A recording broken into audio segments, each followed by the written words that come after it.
Blog Talk Radio.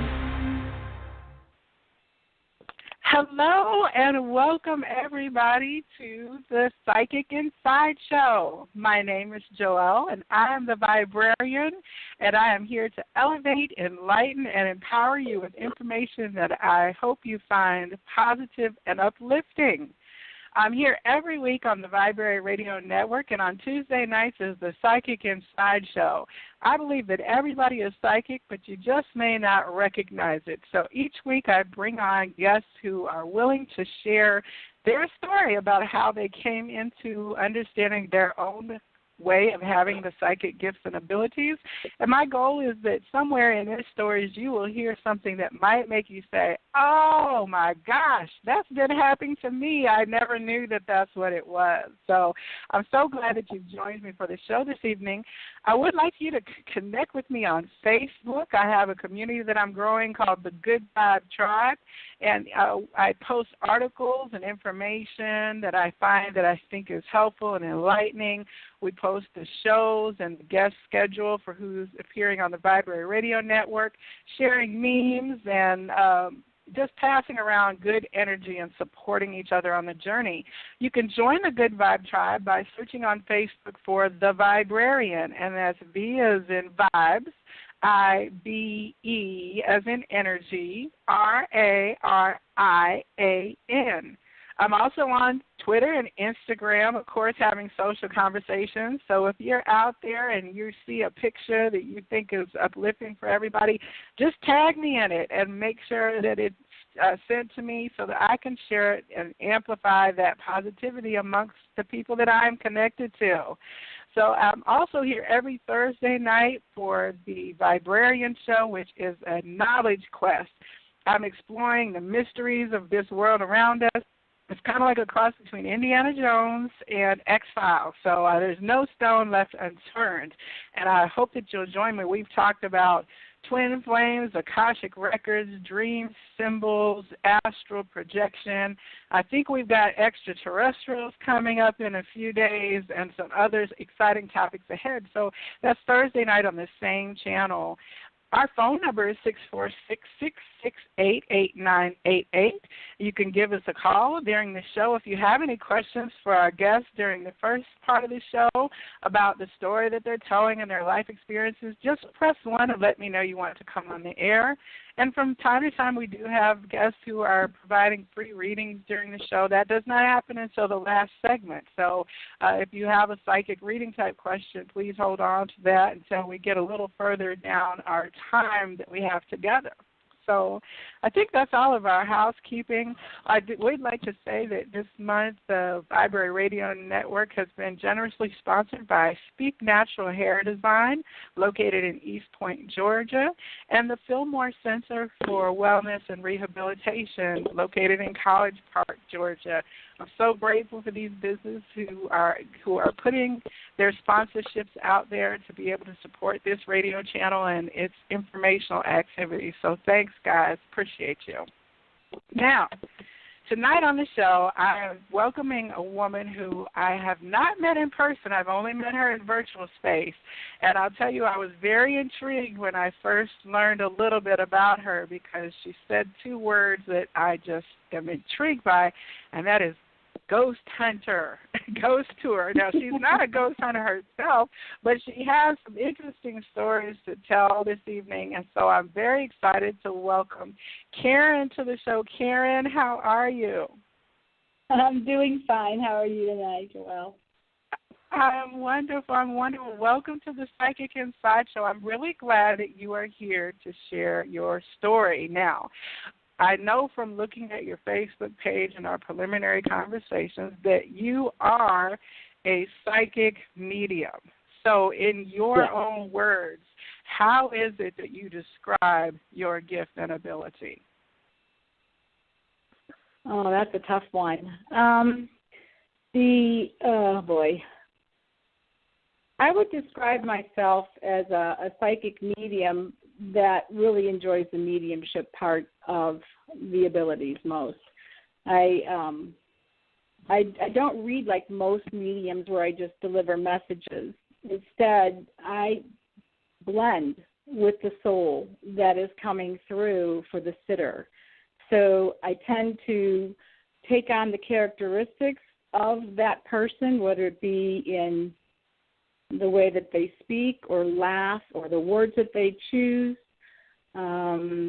It's kind of like having two souls in one body. Does that make sense? Now that has to be interesting. So a lot of people, we try to demystify different terms on this show, and I found that the word psychic and medium are somewhat personal terms, because some people will say, well, I don't call myself a psychic, or I don't call myself a channel, and so that's why I like to have an opportunity for you to kind of describe yourself in your own definition. So when you are speaking about mediumship, you are definitely talking about people or energies of spirit that have been human who have now departed, like your typical, I guess ghost is kind of a vague word used probably wrongly in some aspects. Do you consider yourself a person who speaks to ghosts when you think about what you do? Some people think of a ghost as somebody who has been human, who has died, and for some odd reason can't cross over or pass through the veil. I don't see them that way. To me, because we're all energy, all energies are not equal, but for me, a ghost is a spirit, an energy of someone who lingers for whatever reason. It doesn't always have to be because they're attached to something or someone, or that they don't want to move on. They might have just really enjoyed their time here and want to hang out here. There's no differentiation for me between spirit and between ghosts. They're just energies that I can communicate with. And does that make sense? So you speak, yes, absolutely, absolutely. And you speak of when you're communicating with them, it's not like what you would say is your typical clairaudient experience or clairvoyant.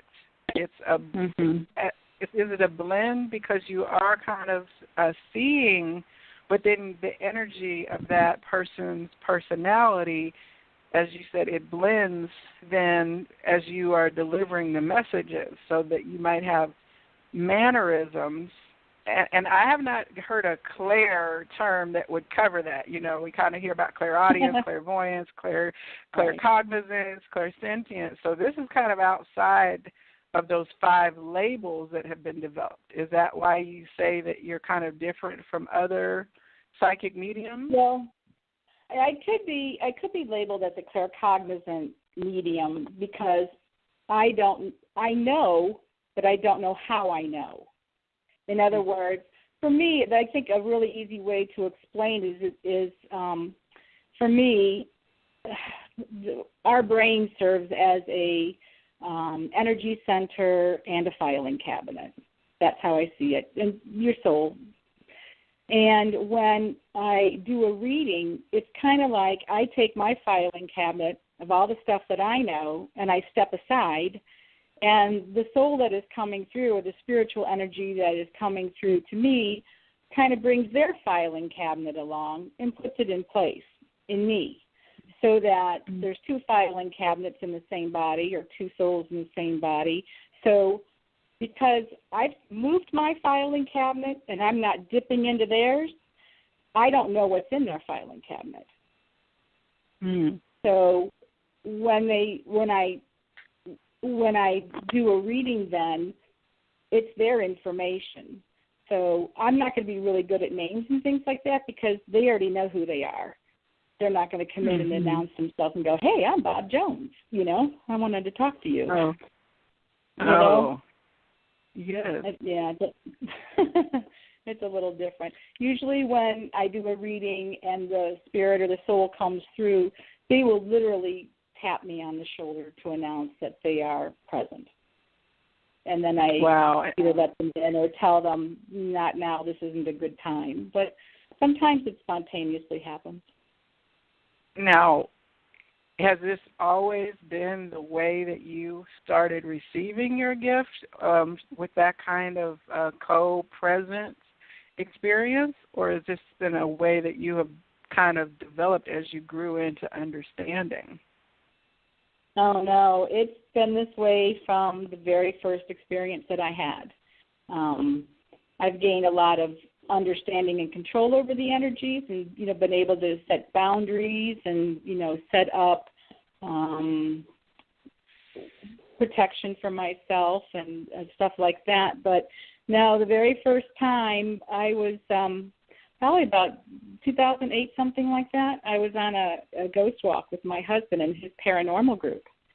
And very skeptical person, didn't believe in any of that paranormal stuff.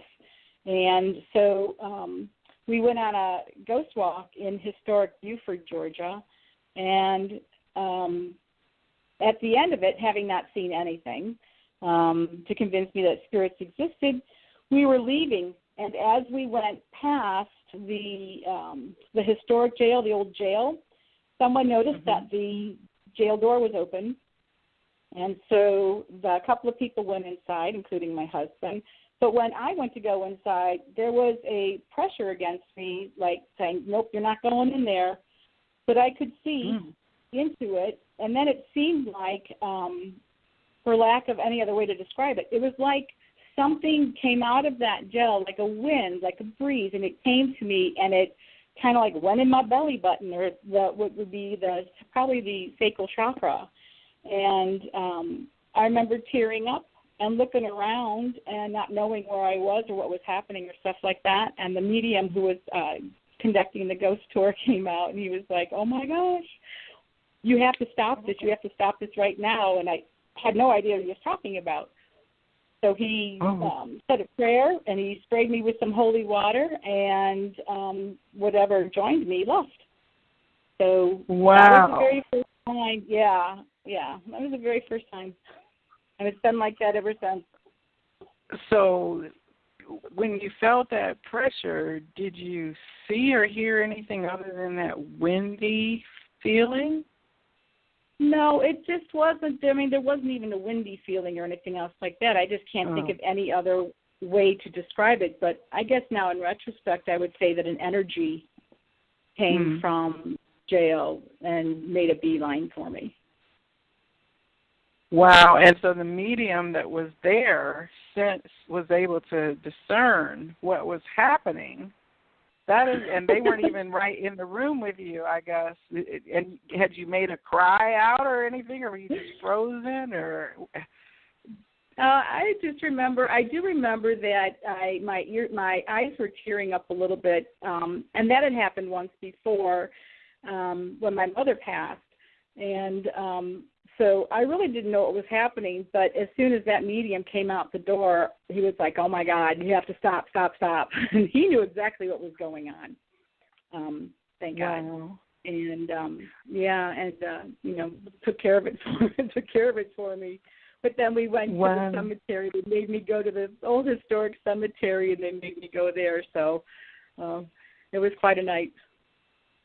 So how did the rest of the group react to this? I'm sure they're like, this was the best ghost tour ever. But I mean, they were experienced paranormal investigators, so I don't think it bothered them too much. They were just kind of like, oh, what happened? But shortly after that, I went on my first investigation with my husband and his group, and as we were doing the investigation, all of the men left and the girls were left in one room, and the meters started going off and stuff like that, and I went over to join the other girls to look at the meters, and every time it would go off, the hairs on the back of my neck would rise, and it happened twice. And then the third time, I think it happened, it was like, because it was behind me, I could feel like an energy behind me. You know how, like, some people, the hairs on their arms rise and stuff like that. It was behind me and then came around in front, and all the hairs on my cheeks rose. And same thing. When she went in through the sacral chakra and right up to my throat, and she tried to talk, but she couldn't figure out how to do it. So, and they have it on videotape, which is really cool. It's not very flattering to me, but at the end of it, which is very interesting, especially to investigators, is that in the frame of the video, you can see my friend Nadine. She's holding my arm, and you can see that she's touching all up and down my arm, and I have no recollection of it. But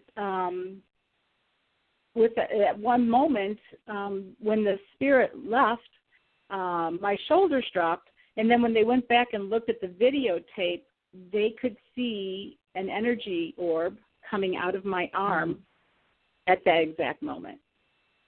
Wow. Had any of the investigators that had been doing these, or your husband, had they experienced this kind of thing with other people who were mediums then on previous excursions? Well, I can't speak to that very much because I wasn't there, of course, but I do remember that they were looking at me like deer in the headlights. You know, it was right. It happened very quickly, and there's that, something, a little something happened, and we kind of felt like there was something bigger going to happen, and it did, and it just took us all by surprise that night, for sure. That had to be a very disconcerting feeling, or, to have the physical sensation of something merging with your energy, or, to see yourself played back on video of trying to vocalize and being unable to. I mean, what does one do when you go home that night after the experience? How do you go to sleep? I think I would have been scared. I would have been scared, like, I'm not going to open my eyes. Oh, my gosh. I don't know. I was not scared. That's the crazy thing about it. I wasn't afraid. The first time that the meters went off, I remember I was standing a foot away from it, and it was kind of I was like everybody else waiting for something to happen. And usually when you have a tri-field meter like that, you'll just get a tiny little bump on it. But this tri-field meter was going all the way up to the top. It went all the way up to the top, and it stayed there. So everybody that was an investigator, they knew more than I did. Let me tell you, they knew a lot more than I did that was going on. But for some odd reason, I just was not afraid, and I just kind of stood there and let it all happen. I didn't know. I didn't know how to stop it. I didn't know what was going to happen. So what else could I do? I just stood there. Did the medium in the first encounter, when they said this has to stop, were they alarmist, or were they kind of calm, like, no, let's manage this right now, or were they like, oh my God, stop? I mean, what kind of energy? The first one in Beaufort, I remember going back to my car thinking, okay, I can't wait to get home. And they're like, well, we're not going. We're going over to the cemetery. I'm like, what? I'm not going to the cemetery. I want to get out of here. And they're like, well, you can either sit here by yourself in your car, or you can come over to the cemetery with us. So you're like, I'm not staying by myself. Oh my gosh, and I'm afraid of the dark. A cemetery was the last place I wanted to be after that happened. So I had no choice. I had to go. So I clung to the medium for dear life, and nothing happened in the old one, but in the new one, I saw a shadow person and stuff like that. I did see a couple of things over there. So he was like, "Oh, okay, you're a physical medium," and of course that meant nothing to me. And at the second one, it was a bunch of the same people. So I think they were startled and intrigued, and and as far as going home, the whole experience left me exhausted. So I slept. I didn't have a problem sleeping. I don't think. So, what does one do after one discovers that ghosts can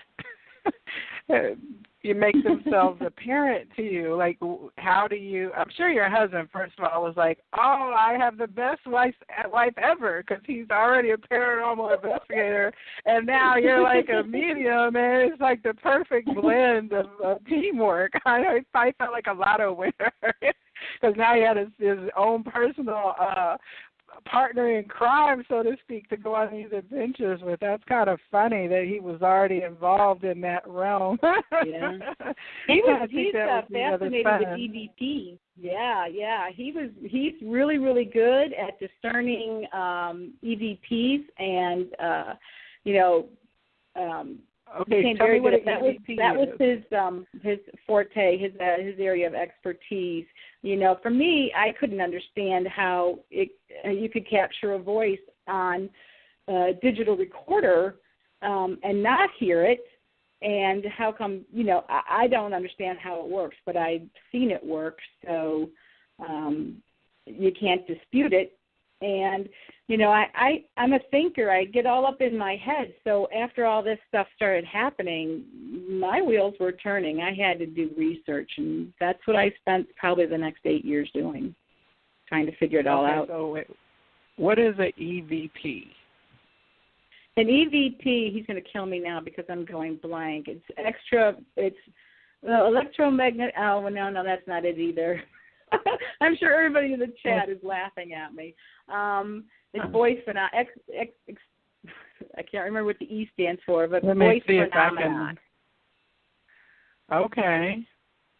So basically, what it is you get very quiet. Electronic voice phenomenon. Electronic voice phenomenon. Electronic voice phenomenon. Right. Okay. So it's a voice that's captured on a recorder, but not necessarily heard by the human ear. Okay. So when you do an EVP session, everybody is very, very quiet, and we sit and ask questions and then pause and hope for a response. And then you would review your tapes at the end of the night, and you would be able to discern. My husband, Jim, was really good at it.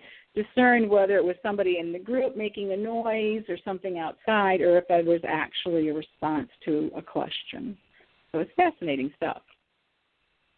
Yeah, I have seen some people on YouTube who were talking about this ghost box apparatus. I don't know if they were talking about the app on the phone or an actual device, but they were having sessions that they then shared.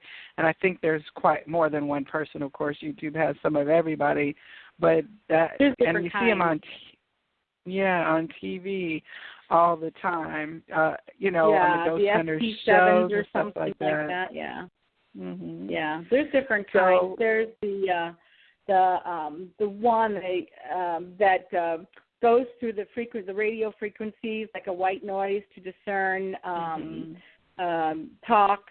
There's the other one, the ghost box, that I believe Chris Moon is the best operator there. There is. I think he just came out with a book. Thank you. You're welcome, Chris.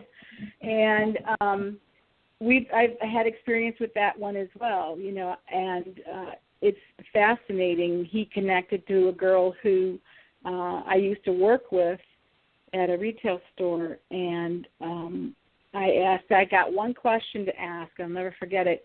I said, "Where is Hannah?" And the response came back, "In the light."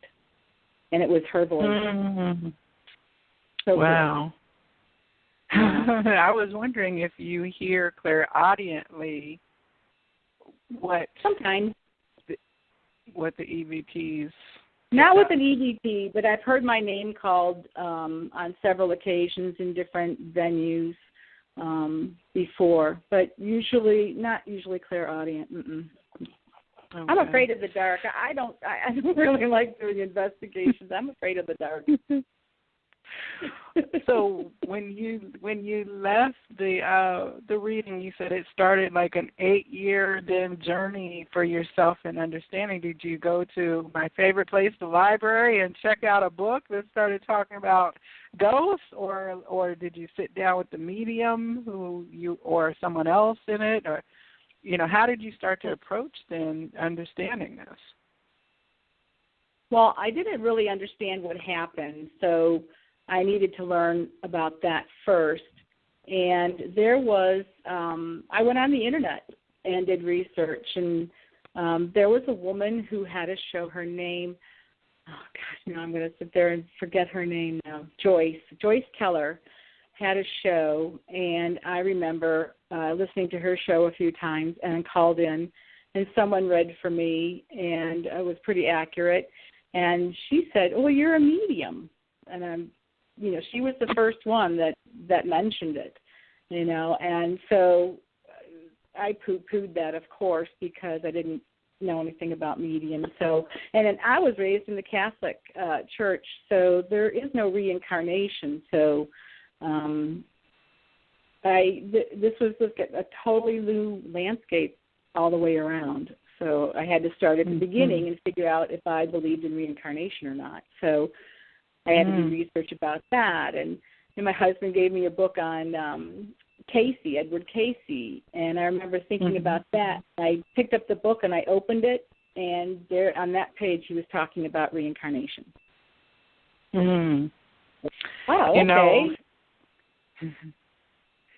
I always, my father is a preacher, pastor in a large denominational organization, mainstream kind of, not too fiery and brimstone, not too, just kind of middle of the road, the United Methodists. So they're pretty middle of the road, Protestant denomination, mainstream. So it was never like any extreme teachings, but certainly not reincarnation. Like you said, the predominantly was that the dead are asleep or living in Christ, and there's not really such thing as the afterlife. But I remember a book that my father had on his bookshelf that I read. I was always free to read whatever I wanted. I think it was a book like The Assassination of Peter Proud, and it was a story where this person was killed but reincarnated and solved his murder. And, it was it was very short. I was probably, maybe 6th grade, 7th grade, but I never forgot it. And it wasn't until like maybe the last 2 years, I had my own medium experience with someone who has been on this show before, and a dear friend of mine came through, and it was like, I knew it. I finally had my I knew it experience, And then I read Many Lives, Many Masters, which I'm always talking about and referring to people, because it really does come from a practicing mainstream psychiatrist point of view into his awareness of the continuity of the soul. So did you have a crisis of faith behind your research, or was it something you just kind of adjusted your framework and kept it moving? Well, oh boy. Well, actually, it all started because my mother got ill. And I live in Atlanta, but I'm from Ohio. And she had a surgery, and I went up for the surgery, and she survived the surgery very well. But the night before her surgery, my sister said that she had been calling for Eleanor, which was her favorite cousin when she was growing up. She made it out of ICU fine, but a day or two later, she had to be put on a respirator. And my father said, we'll do a week and see how she does. And a week went by, and she didn't do too well, so they decided to take her off the respirator, and they called me to come up to Ohio. So I got the last flight out of Atlanta, and it was late at night, and I was on the plane. I couldn't read, and there was nothing to look out at the window. And I started to weep, which was totally out of character for me. I'm a stiff upper lipper kind of gal, I plow through everything. But I started to weep, and I remember looking at my watch, and I think it was like 10 until 11 o'clock at night. And in my mind's eye, I saw my mom in her favorite blue flannel gown. And the words, "Now I can rest," popped into my head. And I felt what I found out later was a kiss on my forehead. And this incredible sense of peace washed over me. And as suddenly as I had started weeping, I stopped, dried my eyes, and looked at my watch and was surprised to discover that 20 minutes had passed.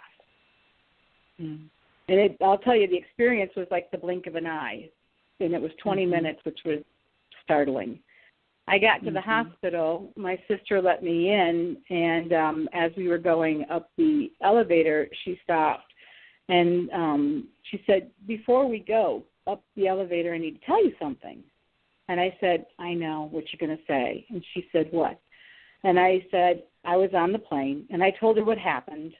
And as I got to the end, I could just see the blood draining out of her face, because at that time, she told me, they were all sitting around Mom's bed, and they were telling her to go to me and to go to my sister Kathy, who lived in Houston and who had literally just been diagnosed with leukemia, so she could not come to Ohio.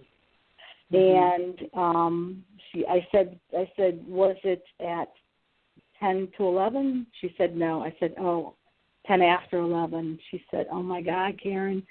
I remember looking at Dad's watch when she took her last breath, and it was 11:08. And I said, "Well, she was with me 2 minutes later." Wow. So, yeah, it's a beautiful story, and it gives me great comfort. And I guess I just keep going back to my mom wouldn't lie to me. My mom woke me up. And it's very often the case. People will discover that they have abilities in a tragedy or when something unexpected, like there's an unexpected death, like my mom, will bring that about, So, and people don't generally, I don't think about these things unless they have some skills in their youth or they have lost someone close to them, dear to them, for the first time. And then the wheels start thinking, what's next? Right. Yeah. And I think sometimes, unfortunately, people say that then that's a one-off because they're like, well, it was just because it was my parent. Oftentimes people will talk about those pre-death moments when their loved one is looking and seeing loved ones waiting for them. And everyone seems to then, in that grief moment, have an understanding that there is a veil kind of shifting, but then it's like it drops back down post-event to where, like, say, if you then heard your mother talking to you or sharing things with you later, most people will say, well, it's not really my mother, it's just I know what my mother sounds like. So I am inventing this conversation based on my knowledge of her rather than having an ongoing then connection to say, you know what, even though her flesh is gone, the possibility of that continued relationship exists. That seems to be the common thing that I hear. It's open for a minute and then it closes back down.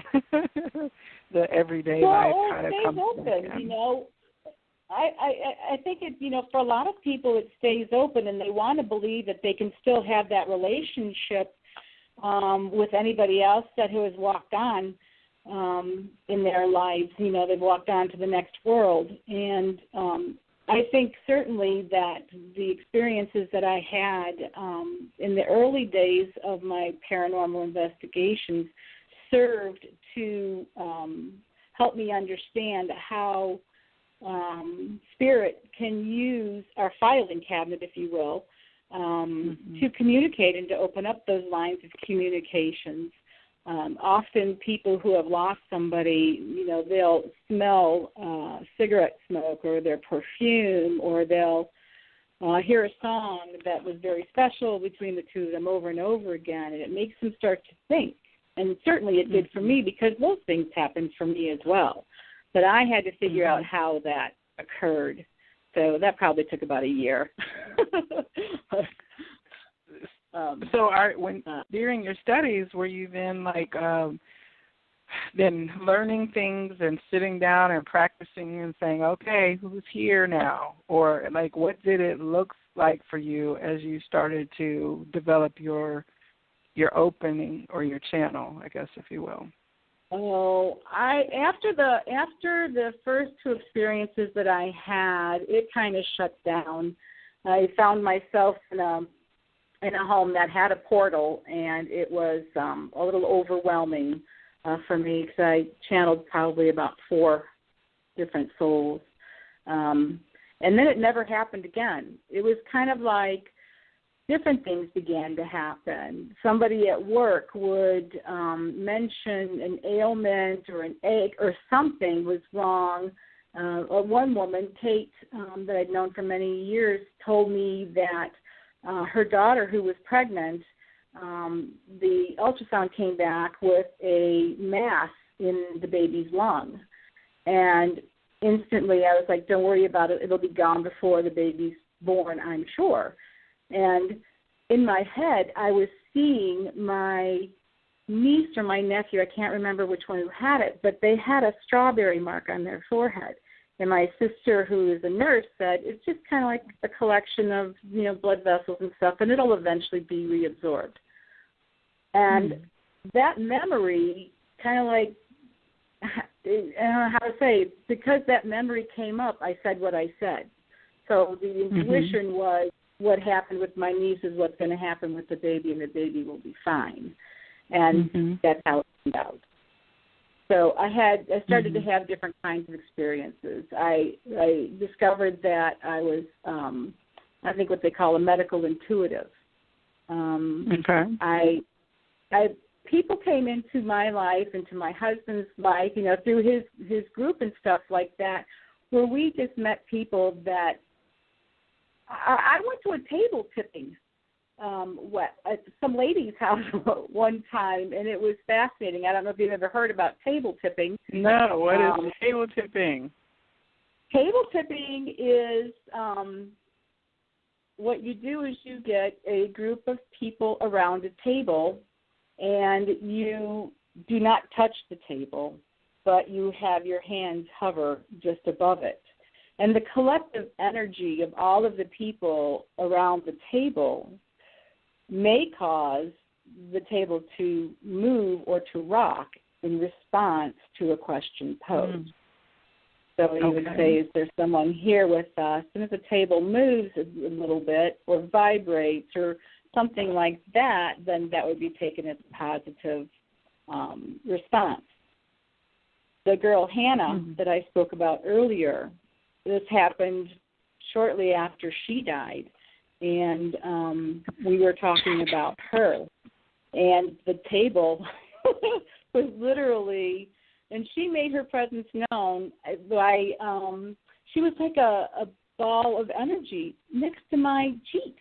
I don't know how to explain it. That's just how it was in the beginning. And the table rocked like crazy. It was an amazing experience. And even though I didn't see her, a friend of mine that was also at the table did see her. And I say, well, who did you see? And she said, I saw her cross over into the light. I said, what did she look like? She said she was a petite, pretty blonde. Boom, that's what Hannah was. So, I just had, I met people. I had a lot of different experiences. It was kind of like my guides were saying, you can do all these different things. You can do this and this and this and that. And, things would be happening, and I couldn't explain them. So that's why it took so long. But it was different stuff. It wasn't mediumship for a very long time. There was other things going on. I was being educated in different ways, I guess you would say. It's so interesting because it takes me back.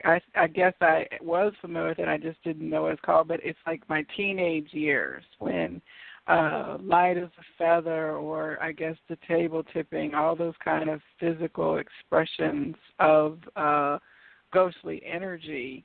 But there is always some kind of movie or horror story that says, don't do that, you know what I mean? And I've heard that it really takes a lot of energy for ghostly energies. I'll use ghosts since that's what we've kind of accepted during this conversation, and that it takes actually a great deal of energy for them to manifest effect in the physical realm. So it's kind of like as tired as you were after your first sessions, they would be tired after tipping tables or something. You know, I don't know. I don't know. I don't know. That's the one and only time that it ever happened. There was just a period of time where I just had amazing experiences out of the blue or spontaneously or things like that. And I can't explain them, but it really was. It was kind of like I was getting a well-rounded education, with that. And then I started meditating, and that helped to quiet the mind, and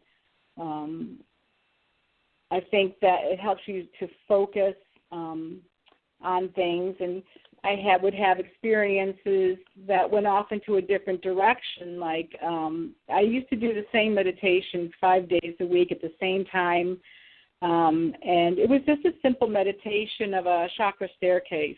And after about 3 or 4 weeks of doing this, maybe even 2, I started seeing people on the staircase.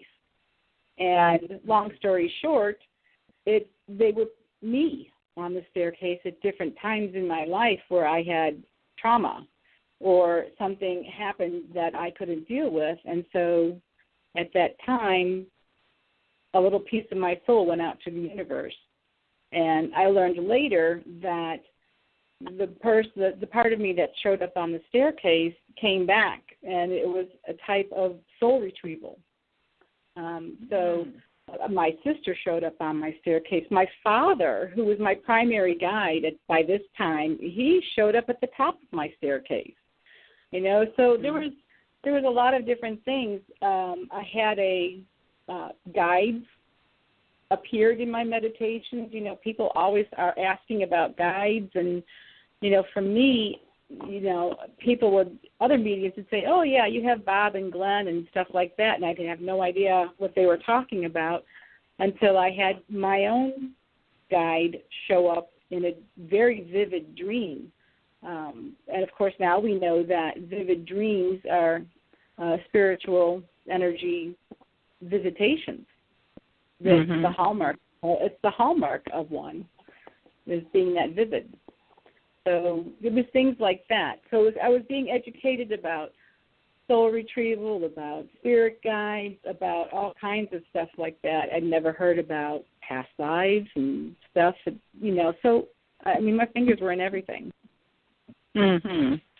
Did you do a school? A what? Any kind of a school, like a psychic development school or class at all? No, I wasn't. I kept going on the fence and off the fence, on the fence and off the fence.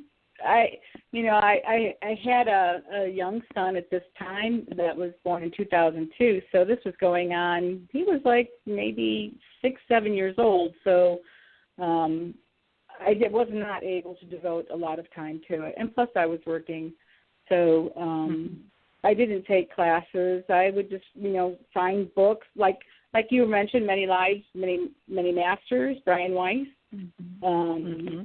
Alison Dubois,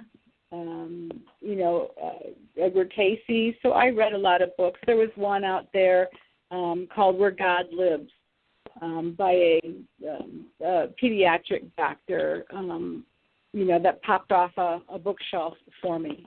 So what I needed to learn was certainly presented in different ways for me. So I'd be on the fence, off the fence. It took me a really long time to decide to go ahead and to see what happened if I took the class. Yeah. So now you do professional readings for clients and people.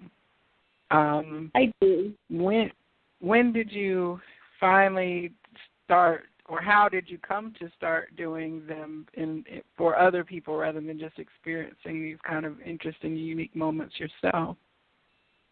I did take a class. I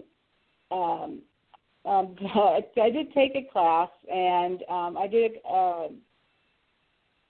wasn't, when I was taking the class and having to practice doing readings by phone. I would do these readings by phone, and I would have I would wear a headset so my hands could be free, and then I would go to the front end of my house, and after doing my prayers of protections and stuff like that, can't even remember back then how I knew that they had joined me. But then I would ask them to point me into the direction that they were from, north, south, east, or west, and I would turn, to that direction, and I would know whether they were male or female. So I would start with that. And then I kind of just would wait for them to either show me something, because I didn't know what to expect in doing these things. Very often, they would take me, it became very, very physical. They would take me to another part of the house. For example, if it was a woman who died in bed, she would have me walk up to my bedroom and stare at my bed. Oh, did your grandmother die in her sleep? Yes, she did. And things like that. Or if they would go into the kitchen and tap on the stove. Oh, your grandmother was a fabulous cook. Or they would open the refrigerator. Sometimes if they were, it was very wild. I would walk like them, and sometimes it was funny. I remember one time my husband came up. He was home, and I was channeling somebody, and they had a limp, and I was walking down the hallway the way that they walked in life. He was just totally startled. He was like, "What are you doing?" I'm like, "That's the way you walk." And as it kept going on, sometimes I found that I would speak exactly like them, and as it kept going on, I would laugh like them, call them by their nicknames and things like that, and. You can't do that in front of somebody, It would look like you were crazy or possessed or whatever. Well, it would be a scary thing, Right. So it probably took a year and a half for me to be able to sit at a desk and use a speakerphone, because I still needed my hands, to be able to sit down and to do a reading on speakerphone. And once I was able to harness it like that and understand it, it was like having a new car. You want to do it all the time and, drive everybody everywhere, because it's so exciting. And then it calms down after a while, and that's what I had to go through. So I had to learn how to work with the energy. And, of course, then I was like, why am I doing this? Should I do this? And stuff like that. So, and my family wasn't crazy that I was doing it either. My brothers and sisters, they were afraid for me. But I wasn't afraid. And the accuracy, when people would come back to me and that you laughed exactly like my brother, or, things of that nature. And as it progressed and I decided to do this for people, I'll never forget the first on a one-on-one in-person reading. The soul that I was channeling wanted to hug my client, my sitter, and I asked if I may, and she said yes, and she was crying because that hug felt just like her father's hug. And to me, I went, wow. That's healing. That's got to be healing. And I'm giggling on the inside with part of it because I keep thinking about Whoopi Goldberg and Ghost, and of course that was out when I was in high school, and I boo-hooed at the end, with the little clay pot, making the little clay together kind of thing. But, for a while there was that tension of her, trying to communicate the messages between Patrick Swayze and Demi Moore until finally he just said, forget this, I need to come into you. And he kind of whooshed in, and then after that she was like, oh, my gosh, that made her the believer. But the kind of dissonance of such a familiar mannerism in a non-familiar body, I know. Yeah. If it weren't for the comforting fact of it, it would probably be rather kind of startling for most people if they weren't seeking it out in the reading session. Yes. Yes. And another thing I discovered as I have been doing this as the years have gone by is that I think that and I always tell my sitters, they understand how it's going to go when I read, so that they're not taken by surprise, because I know it can be startling. But recently, it's been kind of funny with a few. I've been doing online galleries, and I think that the older the soul is, the better they are at blending with me. In other words, an older soul will understand what they need to do to use my body. I don't know how else to put it, to use my body. And it's like sometimes the connection is really just amazing.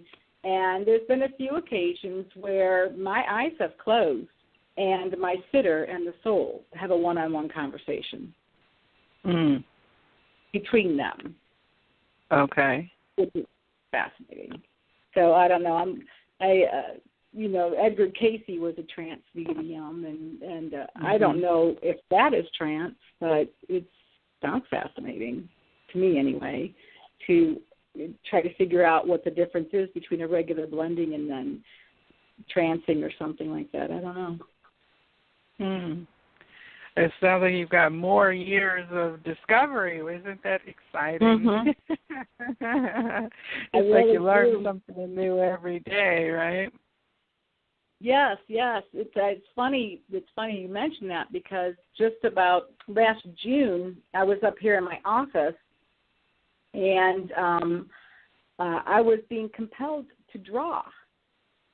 And I don't draw. I could not draw. I can't draw anything. I can do stick figures and things like that. It's pretty funny. So I thought, well, okay, if there's somebody here that'd like to help me with this drawing, go for it.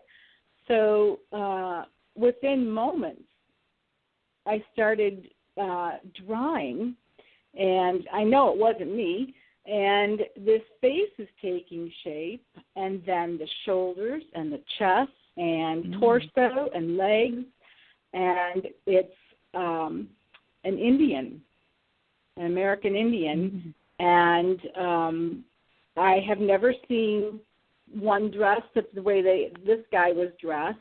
And so when I finished, I sent the drawing to a friend of mine, Vaughn, who is Native American, and I asked him if he recognized the garb, the way he wore his hair, because it was a very different style, and he seemed to have war paint on him.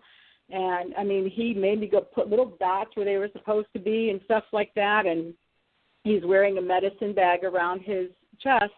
And Vaughn came back, and he said, yeah, he looks Pawnee. And so when I had first started drawing, I drew a wolf's head. I tried to draw a wolf's head because one of my guides is a shaman, and he has a wolf skull and pelt on his head. And I thought that's what I was supposed to be drawing. And I went back, and so I looked at the Pawnee flag, and the wolf that I drew is on their flag. So automatic drawing. Automatic drawing. Did you ever receive any Did you ever receive any additional message around that drawing? He's a new guide. He is not a medicine man, but he is a warrior, and he is working with a shaman, and he has come to work with me. I have recently started taking a class called the Shamanic Path, taught by Don Simmons over at the Phoenix and Dragon here in Roswell, Georgia. And I imagine he showed up to help me on this path, which is seems very familiar to me and has served to really bring a lot of different elements of my past 10 years or whatever it is together into something more cohesive. So shamanic healing is in my future. All of my guides are indigenous, everyone. Okay. So it makes perfect sense. So, perhaps I was a shaman in a past life, and he has come to help me pull it all together. I don't know. But well, I will say it's interesting that you mentioned that, because over the course of some months with the various psychics who've been on the shows, and also then some of the topical shows that I've been having on Thursday, there seems to be almost a return or an emergence of the energy of the indigenous paths, whatever that looked like, be it shamanism, the Orisha, if you're in the Afrocentric pathways, the more pagan or the oldest Viking and Norse and kind of pathways, the earth connected. That's the common thing among indigenous pathways, is real respecter of all oneness with the earth and the elements, the animals and people. And it seems like there is an emerging theme that is returning people back to that energy in very strong ways. And I certainly believe that, that's purposeful as we're healing the planet and starting to rebalance the patriarchy and matriarchal and respecting the earth. So I find it very, very interesting, and the whole intersection of, through reincarnation, we understand that, we have been many things in our past lives, that we have been, French or Native American or Japanese. Like, there is no cultural barrier to the past life experience. You haven't always been an African American through all your lives. You haven't always been a Caucasian American in all of your lives. And so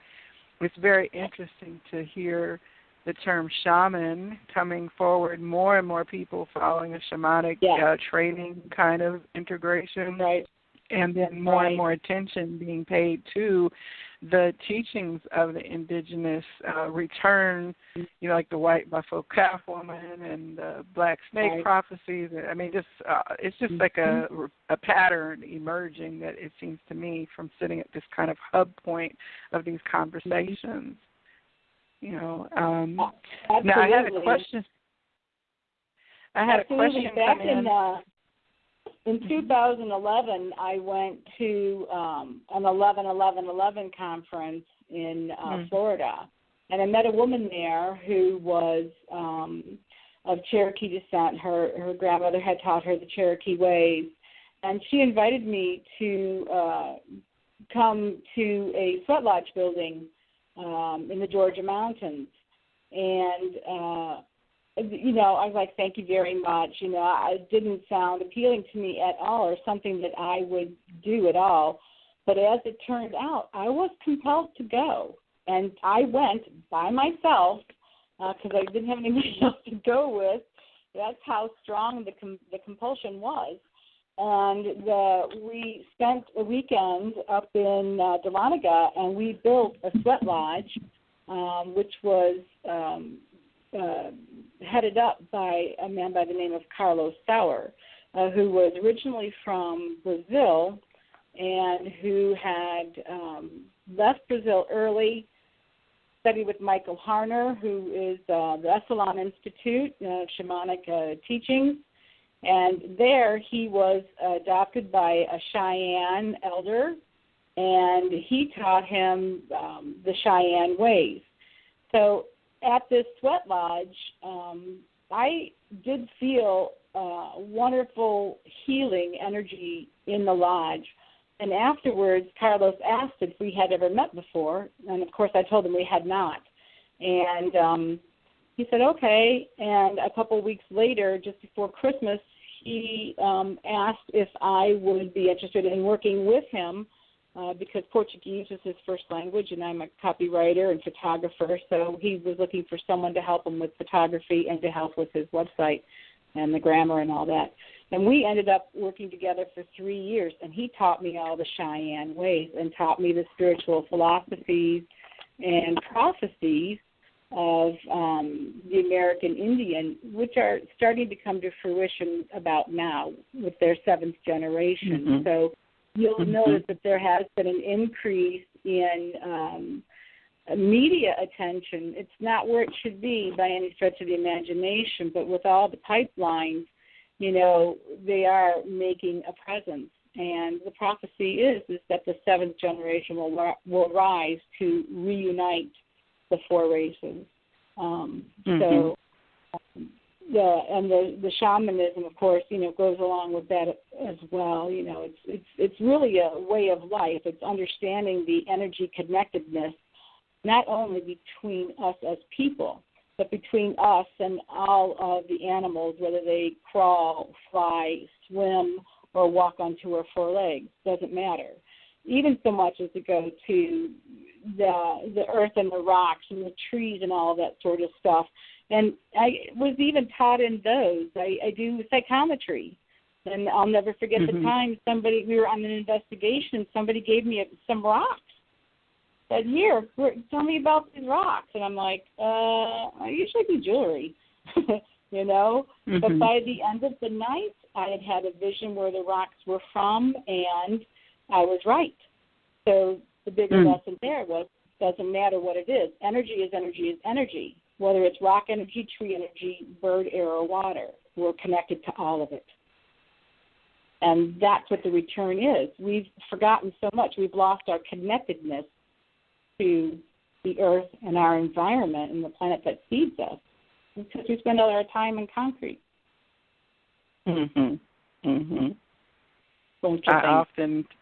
I often take my, you know, if I'm doing a meditation type work or I'm feeling like I'm needing to ground, it's like standing on concrete is not sufficient. You know, it needs to be on the grass, not on the pavement for me. You know, it's like I definitely feel a shift in connection from being indoors, and it's only a few inches of material, but it certainly is miles of difference to me in energetic perception, and just that I can feel in my chakras and in my body if I'm standing in the grass. You know, that's it. I have a lot of friends who are like, oh, I can't believe you walk barefoot. You know, you need to pay. And you know, certainly I would not walk barefoot on most of the pavement or sidewalks because of the icky factor, because people do all kinds of things on the sidewalk. But you know, and I grew up in Kansas and Ohio, and one thing I will say, in Ohio, I love the smell, in Kansas, the smell of the rich brown earth. Down here in Georgia, the red clay experience is a little different in terms of finding an earthworm in your hand and loose soil turned over, and I do miss that about Ohio, but something about the smell of the earth and touching a tree, you know, earthing, as they call it, it does make a huge difference. Isn't that funny? Right, it's a saying now, right? That's so funny.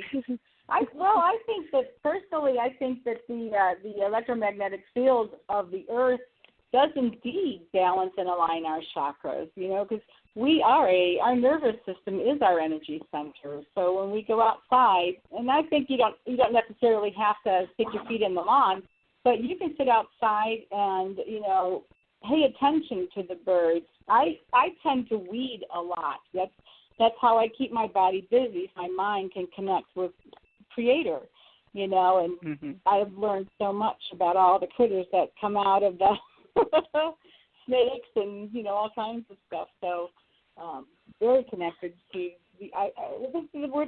we're starting to get reconnect with the earth. You know, that's the shift, that energy shift. Now, I do have a question because, you know, we talk a lot about, in current societal issues, the term cultural appropriation is a very touchy subject. And, you know, I have to be honest, I've been very sensitive as an African-American or a black woman to the idea that, you know, blackface at Halloween is not okay. It's never okay. You know what I'm saying? Like, I get that clearly. But I had not thought about the Native American dress costumes until recently. And my cousin, who works with the I think the Ponca tribe of Nebraska, you know, she gently pointed out, or maybe not so gently in the last couple of years, but she, you know, about this kind of issue. And I was like, you know what? I never thought about that it is, you know, I knew the Redskins as the team name. I'd been following the litigation with that and certainly didn't think that was okay. But the more I kind of examined it, I was like, well, yeah, you're wearing a headdress that is like a mockery of a ceremonial kind of situation. So as so as like a non-tribe member, entering into a teaching relationship with a person then who is connected with that, you know, what is that experience like? Is it a welcoming experience across the board, or do you find that some more indigenous are like, this is for us, or is it more like we embrace all who want to learn the ways of this pathway? I think it would depend on who you talked with. I've been involved with on both sides of that. Carlos, he when we work together, he goes to Europe twice a year, and he builds sweat lodges, and he does shamanic healing, and American Indian culture is very big in Europe because they don't have anything like that. And when we first started working together, he would bring groups of Europeans to the U.S. to observe a sun dance or to go to the Grand Canyon and visit the Havasupai tribe down there. And one of the first people that Carlos met at a Sundance was one of the people who were, you know, what are you white folks doing here? This isn't for you. You're, you know, this is sacred ceremony, and that. And he and Vaughn actually became good friends after they had discovered they had a mutual interest. So there are communities. There's split. You know, a lot of it is, you know, we will share ceremony with you. Doesn't make you Indian, but we'll teach you, we'll share our knowledge or our spiritual philosophy. You know, we're being all interconnected, and to be the caretakers of Mother Earth, the stewards, to teach you of your relationships between the animals. You know, when you pull a potato out of the ground, you put something back in gratitude. They're very respectful. Everyone has a voice. It is respectful to listen to the other person. Don't have to agree, don't have to like what they say, but respect is one of the benchmarks. They're matriarchal in a lot of stuff, but they're the others. And then the other side is, we get out of here. We don't want to share our culture with you. It's been diluted. Your history books don't even come close to telling the story of how it went. And they are still, you know, struggling in our own country where their own First Nation status isn't even recognized. So it's a cause, it's a culture that's very dear to me. Many people, ask me if I'm Native, and I'm not. I'm German Irish, So it splits. It's but the Halloween costumes are insulting for sure. First of all, what they're wearing are war bonnets, and women did not wear war bonnets, and they did not wear feathers in their hair. They dress modestly. Even if you go to a sweat lodge these days, it's cover your arms, cover your chest, wear a long dress, in the lodge. So there's a lot to be upset about for sure. And the mascots, if you look into the history of what a redskin is, you would be appalled. And you would, because it was $2 a scalp, So every time you see that, you're not thinking about what that means to the indigenous of our country. And they're a beautiful thing. I don't understand, they should be celebrated, as a people, as the First Nations, as a culture, elevated and lifted up. Their culture is beautiful, and it hurts me deeply to see that they suffer so much. Well, it's very challenging because, I spent a bit of time in Mexico last year, 6 months, and I, too, felt a pull to go there. The Mayan energy in the Yucatan Peninsula and the Mayan energy, and I understand that I have had past lives in that culture, which is partly why I have such a strong pull there. But certainly there is a tourist energy, and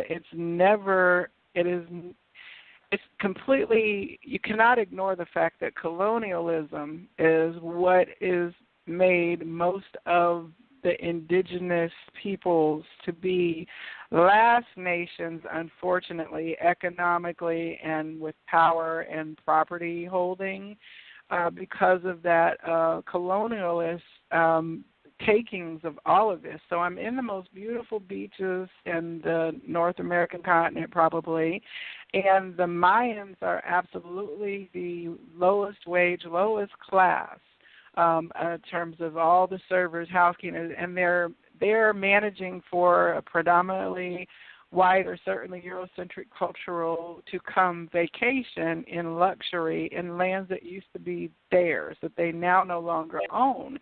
And a great portion of the tourism industry is supported by bringing people to see, some would say spectacle, other would say educational, now it's ayahuasca. Of the Mayan culture. Oh, I did ayahuasca.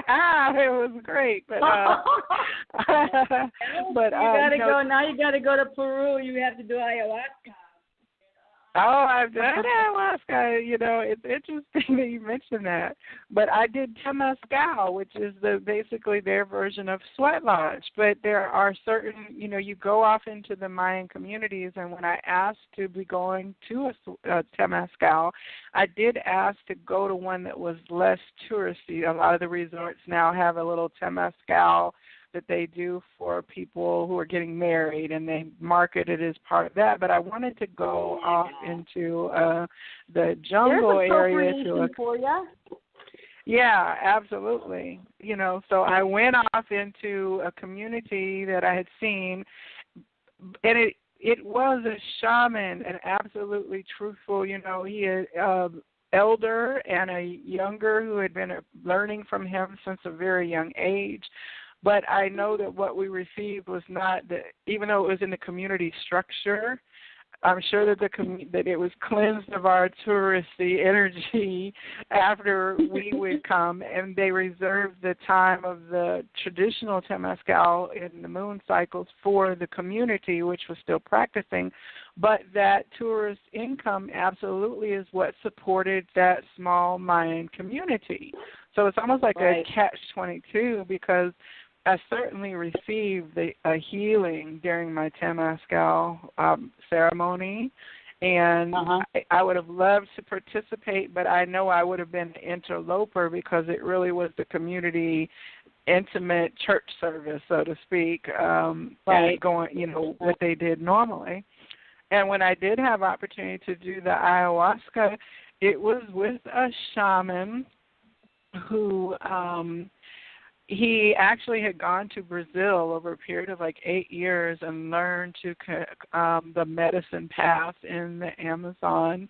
And it was through a practice called Santo Daime, which is a syncretized practice. So it's very much a blend of Catholicism and African ancestral practices. But it was brought to the Riviera Maya with the Mayans, you know, and so there was this blending of cultures, but it very much went an ancient pathway with the grandmother, as they call ayahuasca. And there were no cultural barriers. It was a group of 8 or 10 of us each time, and we were from all over the world. But the teacher absolutely was of an indigenous biology for certain. You know, he was Mexican and had been then to Brazil and learned directly from a shaman. And then a lady from Brazil, from that community, actually was with him the first time that we had the ceremony. So it is such a tricky area, you know, and one that I think most people who are really engaged in learning the shaman pathway are very much wanting to be in the healing, not the commoditization of a product. You know, I'm sure that you are not looking to acquire your shaman knowledge so that you can then sell readings for a different price. You're looking at it because you're drawn to it as a healing modality first for self, and then possibly for others. But, you know, I would assume that if it's not anything that you ever do for others, you would still be fine with that because you're being enriched by the knowledge that you're gaining from these teaching opportunities, learning opportunities. Well, it's a many-faceted area for discussion for sure. You know, it's kind of like if you start at the beginning, you know, ayahuasca and the teas that are psychedelic were not generally taken as a community. They were usually reserved for the medicine man or the shaman, who is the person that, you know, was the glue in the community. And so it wasn't something that, as far as, it could be different in different cultures, even within the Amazon. Or in South America, that kind of a thing. But to see it, and Carlos, you know, we talked about it, you know, and he is far more advanced than me, obviously, but it's supposed to be a spiritual tool for the shaman to use when, you know, there needs questions to be answered relative to the well-being of the community that he's a part of. I hate to see the commercialization of it because it has become commercialized, and, you know, your experience to me sounds like a very authentic one that is being shared from the heart. There are places out there and there are people out there that do, you know, that are not as well-intentioned or do not have the experience, you know, and it has become commercialized. And, you know, as with any drug, you know, a psychedelic, you know, it's a slippery slope. But you could say the same thing about peyote in the American church. You know, that there's the Cheyenne, I think, are the ones that do, because Carlos's adopted father was a journeyman or a roadman. So it doesn't appeal to me, really, to do it. I have found, especially in the shamanic journeying that I've learned how to do in Don's class, has been very healing for me. So I'm not sure I'd ever go the ayahuasca route, but, you know, different people have different callings, like you were saying. You know, you felt drawn to do this, and I have learned I follow my compulsions, so I respect that. Well, I was never expecting, honestly, to encounter it there, and I knew about the whole, you know, Peru, Costa Rica pipeline for the Aya experience, And it did come to me very much divinely orchestrated. I have no absolute doubt about that. I'm going to have a radio show. Actually, one of our broadcasts on Thursday is going to be about the medicine path with the peyote, the sapho, which is the frog medicine, and the vine experiences. You know, part of the whole thing of the fact that now you have to, if you want to go to Peru or Costa Rica, you're looking at like a $2,000 experience, maybe $2,500 depending. You know, I've seen them anywhere from $1,500 to $2,500 for a well-reviewed type experience. There's kind of experiences happening all over the place now that it's become kind of like the hot thing. But they have a Facebook page. There's page for ayahuasca. Yeah, you know, everybody wants to be connected, and now it's become kind of like the trendy thing that those with disposable income do. But really, the most common of the common people who, that's where the healing is needed. I just dislike seeing things go over the class divide to where it becomes a matter of finances or not. The same way with health care. You know, it's like either you have the money to get good health care or you don't. You have the money to get these boutique-y now kind of spiritual experiences versus not. And many times I don't see that the money is actually returned to the community where the knowledge originated from, and those are the communities that are dwelling in the most poverty. So that's kind of one of my personal little crusades when I'm looking at all things spiritual, is to say that, you know, spirituality should not become a commodity of finance, you know, but I do respect that people invest in their gifts and their abilities, and you certainly want a person who's familiar with ayahuasca on a very deep and intimate way if you're going to be swallowing it, you know what I'm saying? So exactly, especially since it's a psychedelic. I mean, you don't know how your body's going to react to it.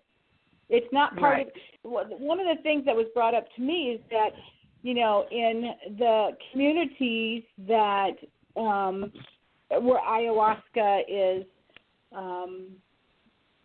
a part of their culture, it has been for thousands of years. As long as it, you know, it's been there. It's a part of the community that are. It's, I think, shamanism. The shaman, is it father to son? I'm thinking it is. You know, it's not. It's just not looked. It's part of their culture. You could almost like say it's a cultural appropriation, just like going to sweat lodges up here. We're not native. Sweat lodges aren't part of our, you know, culture. Some tribes will let us go in, and some won't. You know, and it's not the culture. I think the difference between having an ayahuasca ceremony and going into a sweat lodge are like night and day. You know, I don't think I could do it unless I actually knew or trusted the shaman to do that. But that's just the way that I am. I'm very fearful. You know. We'll have to come back for I have to come on the show myself and get interviewed about my experience, because it was one of those wild journeys, kind of like your ghost hunting experience, that you're like, wow, I ended up in the middle of a real life, you know, almost like fiction story with what I just experienced, but it's not a real life experience right now. Now, I did have a question from. I had a question from one of the chat rooms. Let me get back to it here. They were wanting to know if during your trance, or what you would refer to as when your eyes close and have that dialogue, are you aware of the dialogue that is occurring? Or yes. Okay. Yeah. Right. I guess I've actually joined a couple of trance development Facebook groups, and what I'm finding is that there's the way that the Americans train. Their mediumship is very different than the way the Europeans, particularly in the UK train. Over there, they will sit in what's called a home circle 5 days a week, or they'll sit, for years, to get to the level where trance would be even a possibility. Over here, it's like you want to take a couple of classes and then see if you can try it. On the Facebook pages of the groups that I've joined, there's a big discussion on what exactly is trance. Edgar Casey, the sleeping medium, he would lay down and he would go into trance, and he would tell you that he would not remember anything that he said. I studied with, I did a meditation workshop with a fellow a couple of years ago, and that's what we did. What he did is he created a home circle, and we went every week, and we sat in the dark. I mean, he even taped up the windows so that there was no light coming in from anywhere, and it was fascinating. So for me, in trance, it seems to me that if you are in a deep trance, or if you're a deep trance channel like he was, you don't remember what transpires while you're gone, while you're in trance. For me, I never go anywhere at any time. I'm always conscious. I'm always present. I can stop a reading. I can speak for the other soul that's joined me if they do not understand how to either to manipulate or work my body, or if they don't know if they can't speak. Like I said before, I think the more evolved the soul is, the easier it is. So these must be young souls. They'll show me images, or they'll show me symbols of what their personality was like and stuff like that. But even when the eyes closed, I was still present, and I heard everything. But it was kind of like truly stepping aside. I might do things like one time I was at a restaurant just playing with the napkin, and I have no idea why I was playing with the napkin, but the person that I was channeling was nervous, and so that was a habit of his. So, no, I'm always present. I can, I do remember most of everything that happens and what's said. Now, do you record in your work sessions where you're not working with a client, where you're just exploring energies that are presenting? Do you do that for one, or are you mostly doing client-based interactions? I'm not sure I understand your question. Well, if you recording. If you know that you're going to practice, or you're at home and you're going to have a conversation, like you feel an energetic presence around, and you're not having a client reading,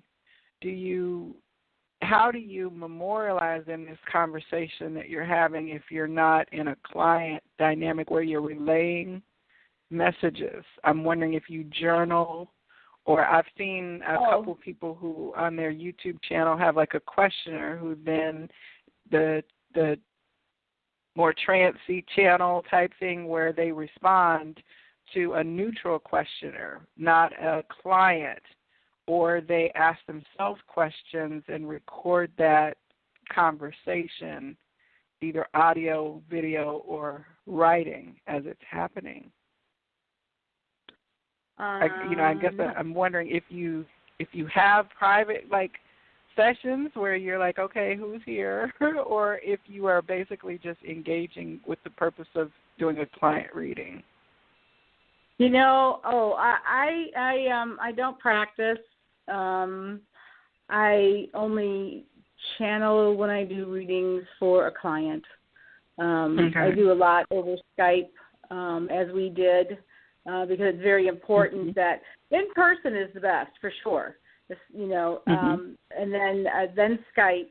would be next, because a lot of the stuff I do is very symbol oriented. For example, if someone died of a stroke to the left side of their head, they may have me tap the left side of my head, so I know that what that represents, or underneath an eye or an ear or whatever it is.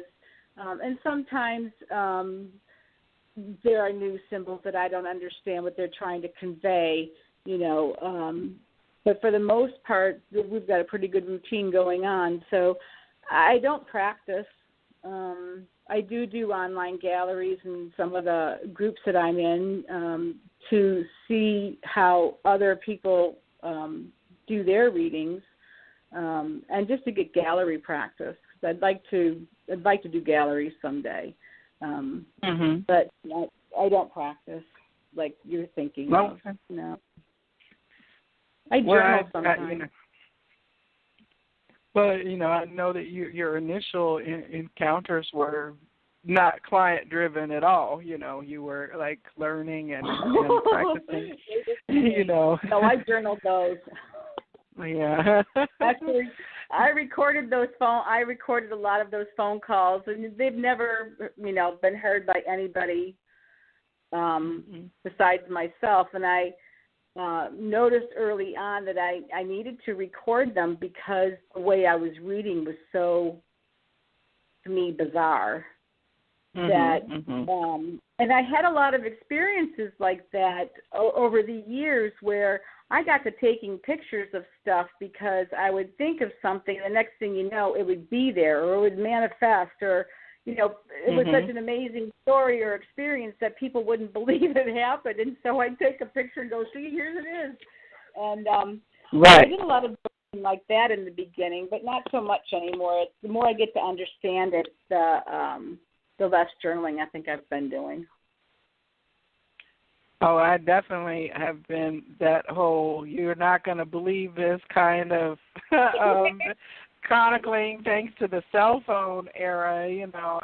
It makes it a lot easier to be able to quickly I would go to snap class a and have an amazing experience, and I'd dictate into my phone on the way home. Yes, that's the one thing I tell people all the time. If you want to start to uncover your gifts more, if you're not a writer, pulling out a pen and paper is kind of out of your practical feeling. Pull out your phone and do a recorded voice note. If it's nothing but a dream, a hunch, a synchronicity, something that's seemingly random, go ahead and capture that. If you feel like you had a conversation with your departed grandfather, I just heard grandfather say, blah, blah, blah. Go ahead and record it, because pretty soon you will become aware. It's not just you having a conversation with yourself, possibly. It's very definitely an otherworldly connection. Now, very how true. can people... Go ahead. Sorry. Go ahead. Sorry. No, go ahead. You were saying very true. Oh, it's very true. If to journal and memorialize and to write down those things. I like the Indian that I drew, is now framed in my office. Years ago, the same thing happened, except I built a Greek snow woman on the front stoop of my house. So take pictures of things and dictate absolutely those things. I'm doing that now with the shamanic journeys that's going on in Don's class. They've been amazing, totally new experiences. So I'll have a shamanic journey, and it'll be crazy, and I have to write it down because it's so significant. Usually they'll end up being significant. So, yes, I would encourage everybody to keep a journal. Now, have you had past life regressions or your own journey into past lives before, the shamanic type work that you're experiencing now? I've done a past life regression, and I did one. I think it was last year with Bo Lawton. I think he was on your. Yeah, Bo. No, it was his brother Nick. Oh, was yes, his brother Nick. Uh-huh. Yeah. And Nick and Bo are both so amazing. Haven't had they? Nick on the show yet, but Bo has been on there, and both of them have read at our Viberarian elevation stations before. So they have a strong family energy in the psychic abilities. Yes, absolutely. Bo is amazing. So was Nick. So I've had one or two of those kinds of readings, but in this class that was done, we did a regression to find out the shaman that we were before, and I had missed that class, so I was doing a makeup class. So I did that meditation in the morning, and I was not ready for it. And he did a different meditation in the afternoon, and I know there's a part of me that says he tricked me, because when I jumped over to the other mountain, it was me as the shaman that was my guide in the meditation like 5 years ago. So it's been interesting. Yeah.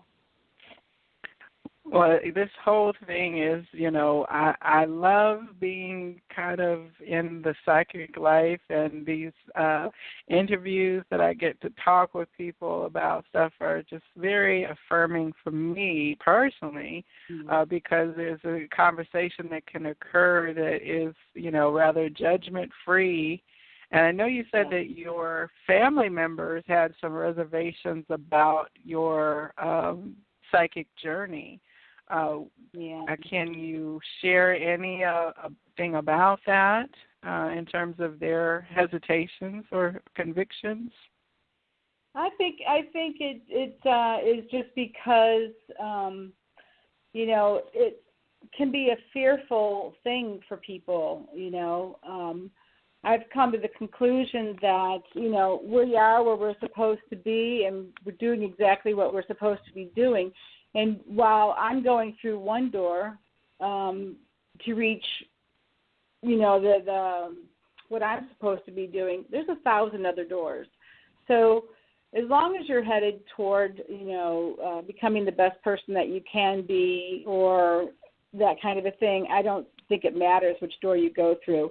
My family were fearful for me, and I understand that, because there's never been any kind of talk like this in my family. So it was kind of it was nice at first, Mom coming to me on the plane and all that, but then I think they would have been happy if it just stopped right there.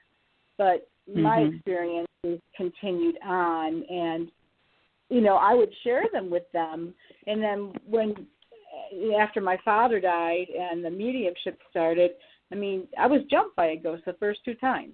So to them, that was very scary. And when Jim was being an investigator, that was kind of scary too. So, it wasn't part of their life experience. And here in Atlanta, we're kind of like a hub for the metaphysical, I think, So it's not so unusual down here, even though it's unusual to hear about it in the South. It's still kind of strange. So we've gone through times where, they just really didn't want to hear about my experiences, which, of course, made me sad, because they were fabulous to me and exciting and God-driven. It wasn't playing. It was God-driven. I'm doing this for a reason. I want to help people heal spiritually and emotionally, psychologically. And, it was only just till recently where that element of mediumship has become so pronounced. If you get a hug that feels like your father's hug, wow, he's still there. And you can, if I tell you that he's aware of what's going on, and you talk about what's going on in your life, and you never mentioned a word of it to me, then, it's genuine, and it's reassuring, and it's calming, and it reduces anxiety and stress and wonder about what I like to call what comes next. People are afraid of nothing. We've commercialized death in this country, and there's a new trend of home funerals coming back, which is a good thing. So, well, I want to be buried as a tree. I've seen those going around Facebook where you can become a bag and they plant a seed in you, and the next thing you know, you can grow into a tree. But now, have you ever had any experiences that did feel or trigger fear from you? I mean, I know your first experience was startling, but you said you weren't afraid. Have you ever had any experiences that you were like, oh, no? Not really. I have been blessed. I have not had any negative experiences. I've had a couple of scares because of something happening that was unexpected. That's about as far as I could go. I've seen full body apparitions in my bedroom when I was in my early 20s and went right back to sleep. I think blending with another soul could be, comfortable with that. So I have been blessed to have always been protected and always have had a positive healing experience or journey since this all started. And I've noticed that as I've gone down the path of things that you wouldn't normally think about, judgment falls to the side, and you see things in a different way, and you do start to live more in the moment rather than worrying about what's coming up in the next week or what somebody else is going to say, because you're not responsible for their journey either. So, live in a loving way, be connected with each other, live in the moment, and do everything with kindness and love and good intentions. So I've been really lucky. Nothing bad. Now, you mentioned that, it's not always about like a soul needing to be released to go into the light.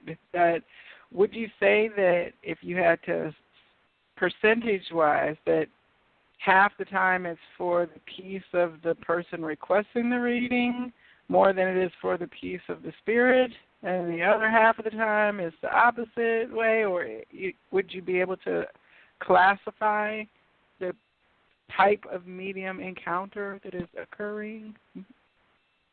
Well, I would say that in 100% of the readings that I have done as far as mediumship goes, there's been, at the very least, a release of fear and anxiety for my sitter. Because we are, in many of the organized religions, you either go to heaven or you go to the other place, and, you believe what you're taught as a child.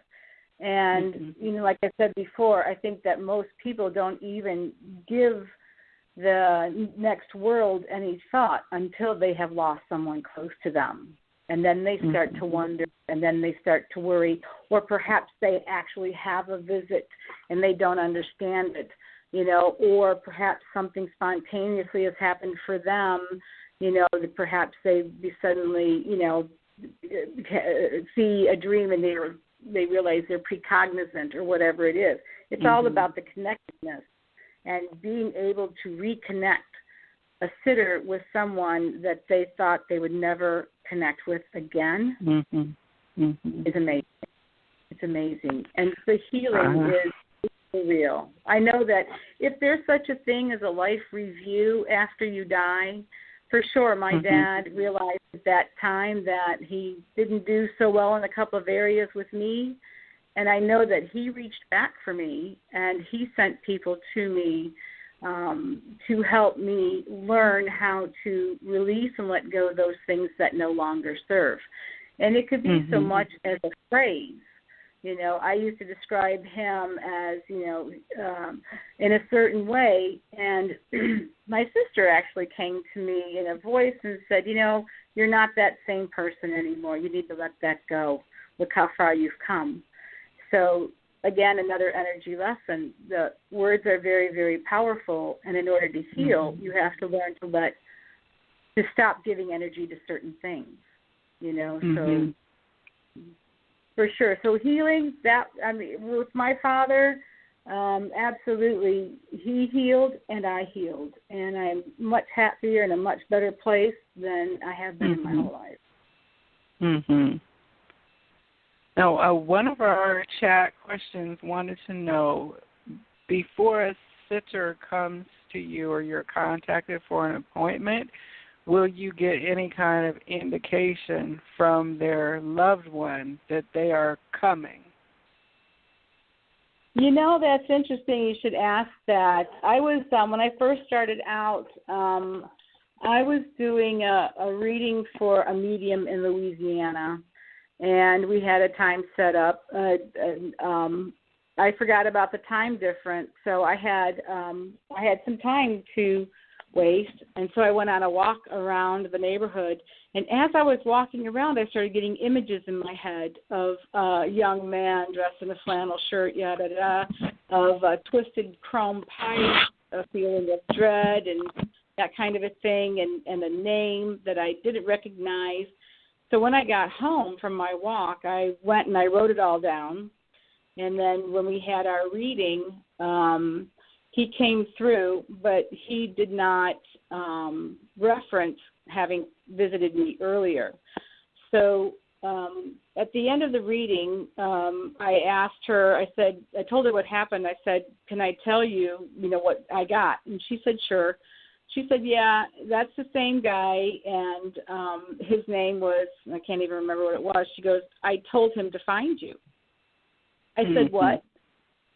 She said, I realized that we had some time to kill, so I told him to go find you. And he did. Mm-hmm. So I found that incredible. I was fascinated with that. And so when I have a reading with a sitter, usually about an hour beforehand or half an hour beforehand, I will tell them that if there's someone in particular that they would like to hear from or connect with, to ask that person to find me. And 10 out of 10 times, 9.5, it has happened. So I find that fascinating. And there again is your other lesson in being connected. Doesn't matter, past, present, future. In life, in spirit. I can read a live person just as easily as I can read someone who's crossed over. So it's another lesson in that connectedness, and to ask for what you need. Sometimes it's not so hard to give you what you need. Ask for it. Right. We think about the logical steps it takes to receive something, and miles away, she's in Louisiana, I'm in Georgia, and it's like, oh, no, the spirit realm is a little different, Yeah. and just, that she sent him, go find her. It's like, wow, so do we have a energy signature? Does our light shine a different color? I have no idea, but the energies found each other. My energy, his energy found my energy, and I find that fascinating. That really is. So I want to share with our listeners this evening that we have a special treat because Karen has agreed or offered to provide a 30-minute complimentary reading for one of our listeners to tonight's show. Now, how you can be entered for this, there is on the Viberarian Facebook page. For those of you that are on Facebook, there is a post that I have that was made earlier in the day today, and it describes the show, and it's got a link to Karen's name. And in the comments, there are several notations from things that we have talked about this evening, books that she has shared, entries to more information about table tipping and Where God Lives book, and we'll provide some additional documentation. I'm also going to post in the comments the sign up here to be entered for the free reading. So watch for that just a few minutes after the show goes. And for the next I guess, day or so. I'll leave that post open, and then I will draw from all the names of people who say, just shout out.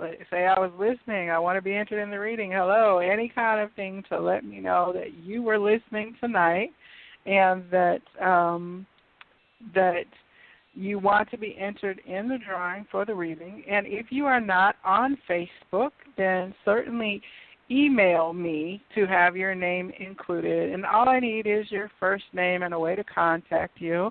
And you can email Joelle, Joelle, at the Viberarian, Viberarian.com. And again, tonight is Tuesday, so I will announce the winner on Thursday night's show. So I'll keep the contest open until Thursday evening or so, probably about, let's say, 6 o'clock. I know it's not super formal, this is not Publishers Clearinghouse here. So I know we have a great listening audience of people who are tuning in from week to week. We've had people in the chat room.